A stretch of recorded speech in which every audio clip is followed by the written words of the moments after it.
Hey everybody, we are back. Welcome to Eagles Game Plan presented by Toyota. I am John Clark along with the great Mike Quick, the great Ike Reese, and the Eagles are hitting the road to Vegas, facing the Raiders. The Eagles are actually 2-1 on the road. So when they take their defense out to Vegas to face the Raiders, it's another high-powered passing attack, basically. What do they have to do?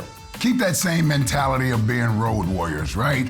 The only time they didn't perform up to expectations was in that Dallas Cowboys game on Monday night. But you look at the other times they've been on the road, they've been able to go into these stadiums, keep big explosive plays off the board, not allow the offenses to sort of get into a rhythm. They were able to do that against Tampa in the last game. When you're on the road against a team like the Las Vegas Raiders and Derek Carr, who's playing at an MVP level, the last thing you want to do is allow them to get momentum going with explosive plays. And the other side of that, you have an offense, and we talked about this coming into the season. What was the big asset? Their speed. All of these young guys that can get down the field and affect defenses with their speed. The Eagles really have to get that timing up with these speed guys and start to create those huge chunk plays down the field, utilizing that speed. And hopefully, during this little mini bye week, they had some time to get the timing down, make sure that everybody's on the same page, but they've got to be able to connect with these speedy guys on the outside. Going out to Vegas, they have big opportunities to get on those cornerbacks with their speed. And what kind of defense are they going to be seeing out in Vegas? A defense that will fly around under Gus Bradley. Here is Enemy Intel with Greg Cosell. The Philadelphia Eagles will face a Las Vegas Raiders defense that is very clearly defined.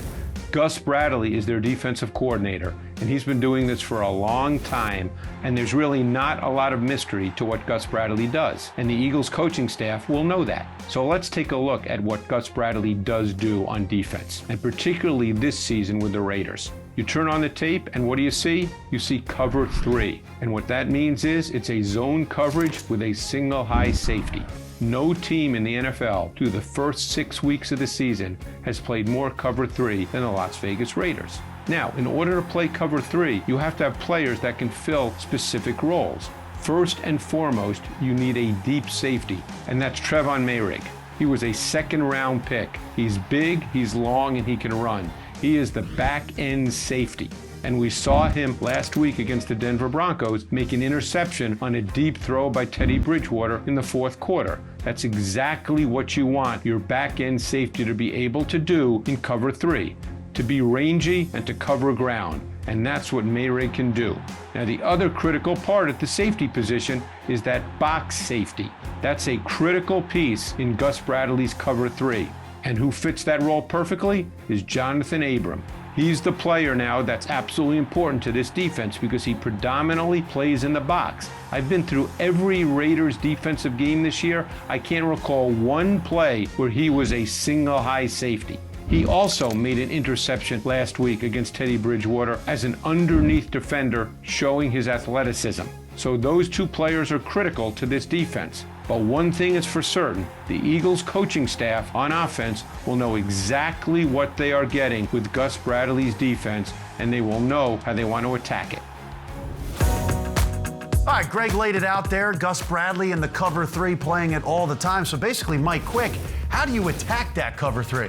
Well, cover 3, just like any zone, what you really want to do is put one of those defenders in conflict. And if you can run 2 guys through the zone where that defender is supposed to occupy, you put them in conflict, and then you just take advantage of that conflict. And this is a perfect example. You watch this play, you've got Jalen Reagor going across the formation on a motion, and they move to that cover 3 defense, and when he goes upfield, you're going to see both these guys on vertical routes putting that cornerback in conflict. And what has to happen is the safety's got to take the outside guy because the corner's taking the inside guy. And if this ball gets up a little bit sooner, it's an easy touchdown. To beat cover 3 or any zone, you have to figure out one guy that you can put in conflict and make sure that you go away from wherever he goes. I tell you, the one thing they're going to have to do as an offensive unit is convert on third down. Yeah. If we want to have more plays for more players on this team, meaning spread the ball to our running backs, make sure our receivers get enough targets, well, you got to have more plays available to you. That means you got to have less 3-and-outs. The last 2 games, far too many 3-and-outs. The time of possession has been way in favor of the opponents. If you want more plays to get to our playmakers, then we have to have extended drives, which means we have to be able to convert on third down. Eagles Game Plan is brought to you by your local Tri-State Toyota dealers, proud automotive partner of the Philadelphia Eagles. NovaCare Rehabilitation, the power of physical therapy. And by Pepsi, your official soft drink of your Philadelphia Eagles.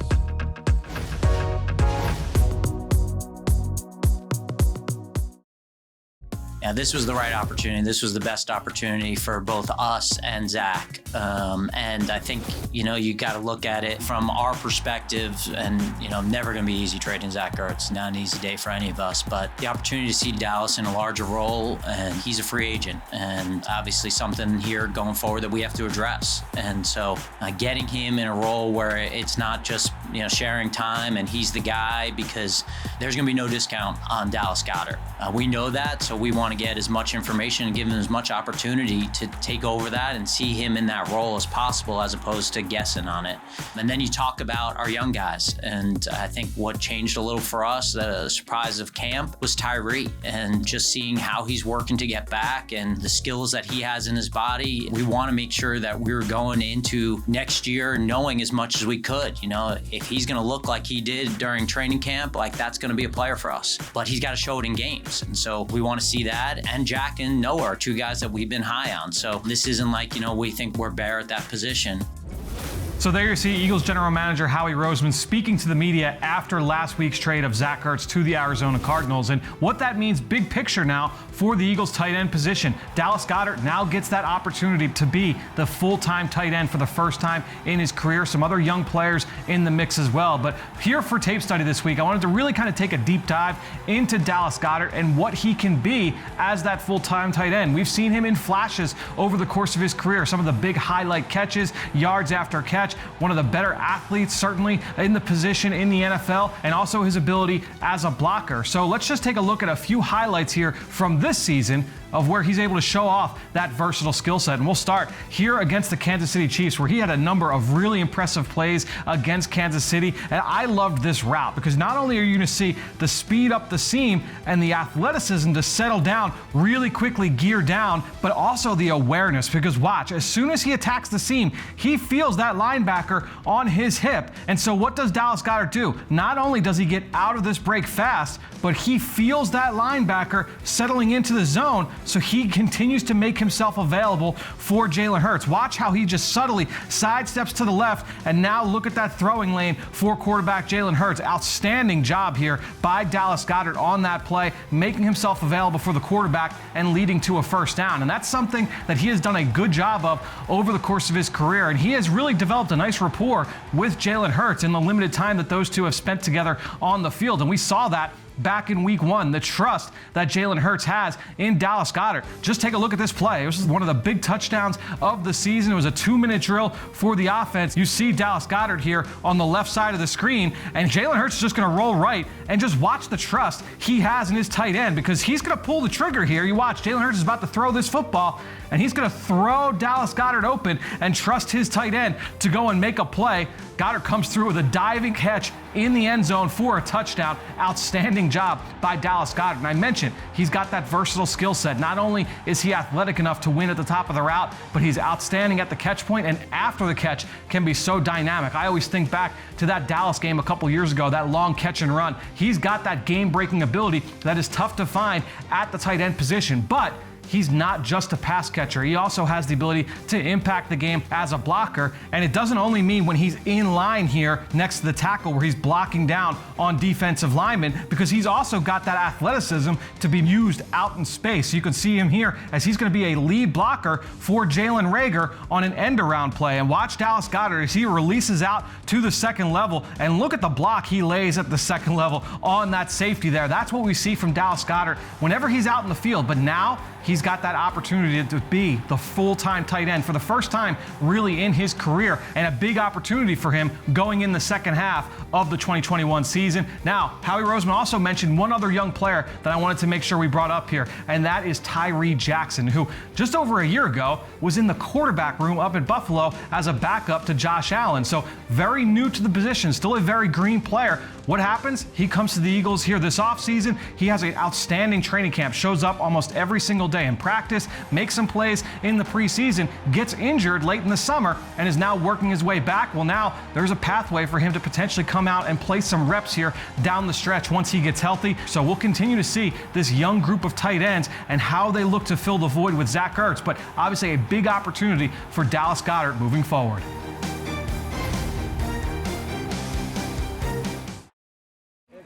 Let me lock in. I lock in. Oh, yeah. There you go. Yeah. We on.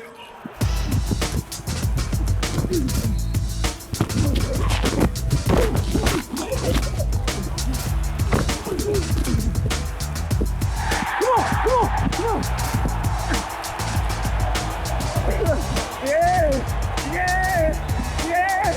Yeah. Man, you're there.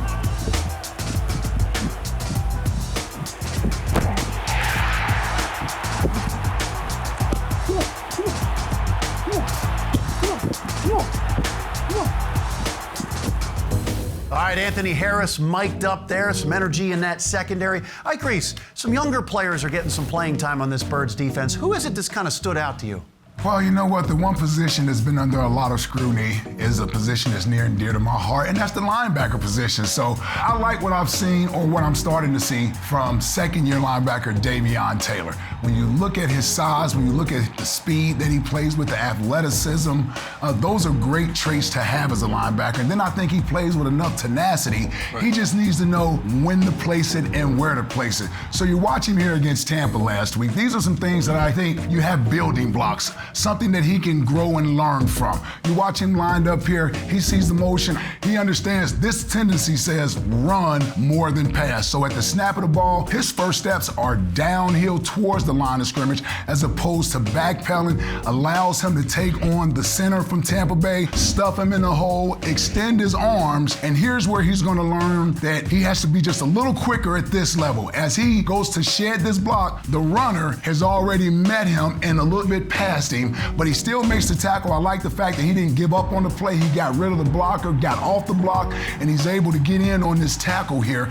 These are traits that you need to have to play linebacker at this level. And as a guy who had to learn to play linebacker at this level, I understand those growing pains. I think Davion has a lot of traits that can make him a good linebacker at this level. It's just getting the playing time and the experience and understanding what an offense is trying to do to you.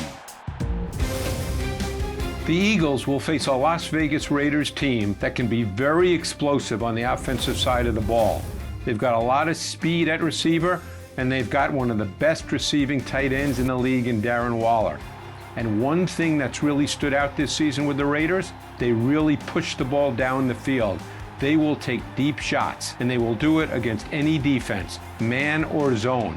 The player that's really been a big factor on the deep ball, of course, is Henry Ruggs. But it's not just been Ruggs. They do it by design as well. Another part of their offense that you will see a lot of is the bunch concept. They have a lot of condensed formations and tight bunch, meaning 3 receivers tightly bunched to one side of the formation. Now we can take care of all of these concepts with a play from the Steelers in the second week of the season.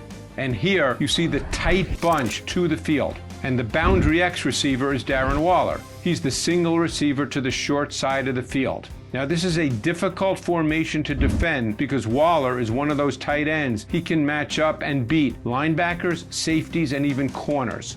And the Steelers will be playing cover 3. It's a zone concept with a single high safety, something we've seen more of from the Philadelphia Eagles the last 2 weeks. And what you're going to get here is one of the best safeties in the game, Minkah Fitzpatrick. He's the post safety. But watch what happens. You get the vertical release by Darren Waller as the boundary X receiver. Derek Carr takes a peek in that direction. And because Waller is so dangerous, Fitzpatrick kind of cheats that way and gets ready to defend Waller. On the other side, as the outside receiver in the three-man bunch, you get Henry Ruggs, one of the fastest receivers in the NFL. He's going to run the deep post against an outside leverage corner. That's a tough go for any corner because of Ruggs' speed. And what happens? Fitzpatrick just hesitates for a moment playing Waller, Ruggs gets over the top, and Carr lays it out, and you get a 61-yard touchdown. This is the kind of thing we've seen a lot from the Raiders this year. They attack vertically, and I don't remember in his career Derek Carr being as aggressive throwing the ball down the field. There was a time where he would not take many risks. That has changed. This is a vertical pass offense that can also be effective in the intermediate pass game. Hunter Renfrow is another name to keep in mind. He's the chain mover. But the bottom line is, the Eagles have a challenge because they are facing a Raiders pass offense that can beat you in the short, intermediate, and vertical areas of the field. All right, you've seen the teams that like to throw the ball down the field. The Eagles have seen a lot of them lately, Tampa Bay and Kansas City, but nobody likes to throw the ball down the field like the Raiders. And they've got Henry Ruggs averaging 22 yards a catch, best in the NFL. How can the Birds defense slow down this passing attack? Well, they got to continue to do what they've done all year. It's the reason why they are the top team in the league from a defensive standpoint of not allowing explosive plays. The philosophy of this defense is to keep the ball in front of you and force that offense to become impatient. Force Derek Carr to become impatient. You brought up some of the explosive offenses the Eagles have faced, and I think back to the Kansas City game where Patrick Mahomes eventually got frustrated with not being able to throw the ball down the field. That led to an interception and also led to some risky throws that could have been picked off. Tom Brady, same thing. Got frustrated having to play everything underneath. That led to an interception and really led to two interceptions because he got frustrated when having to dink and dunk the ball. That's what this Eagles defense need to rely on and force Derek Carr to stay patient and take things underneath. And when they do get greedy and try to go over the top, be ready to get an interception. It's worked for them against two of the most explosive offenses in the league so far, Kansas City and Tampa. Why not do the same thing you've done against the Las Vegas Raiders? Well, and two, they have to marry that with the front. Front end has to complement the back end and vice versa. On the front end, we talked about it last week, how the defensive line would impact the game against Tampa Bay. We talked about it before, how the defensive line would impact the game against Kansas City. It's no different this week. The defensive line, they have opportunities to break down that protection. I think especially on the outside. I think Fletcher Cox and Hargrave in the middle, I think they can make some big plays in the middle. But I also think against the two tackles that they'll be able to, especially with speed, win on the outside and get to Carr. And when you make him uncomfortable, he's not like a lot of quarterbacks that can take pressure and still get the ball out. When you start to pressure him, good things happen to the defense.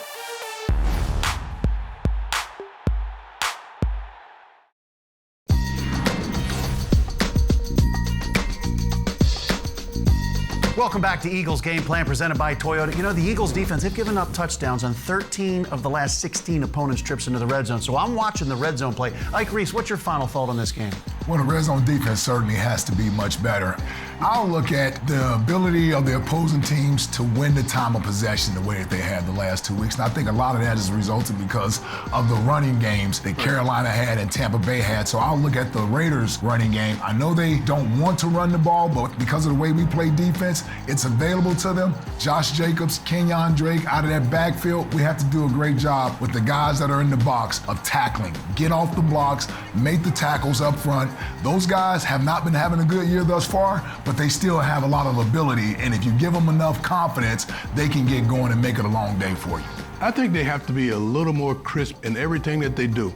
If you look at it, it's almost been a mini bye week for this team. A long week to prepare. They've had time to look at what they've done thus far in the season. I think this is the perfect time to make sure that the timing is crisp and all of their execution is crisp because they've had this little time off. I want to see them fresh and sharp in Vegas. Yeah, and I think for the young coaching staff, a time to reset, and you reevaluated everything. Yes. I think they talked about that. Maybe you'll see some different things coming out of the mini-bye. Thank you very much, Mike Quick and Ike Reese. Thanks for watching Eagles Game Plan presented by Toyota. And check out the kickoff show on PhiladelphiaEagles.com at 3:20 p.m. Enjoy the game. Eagles Game Plan is brought to you by your local Tri-State Toyota dealers, proud automotive partner of the Philadelphia Eagles. NovaCare Rehabilitation, the power of physical therapy. And by Pepsi, your official soft drink of your Philadelphia Eagles.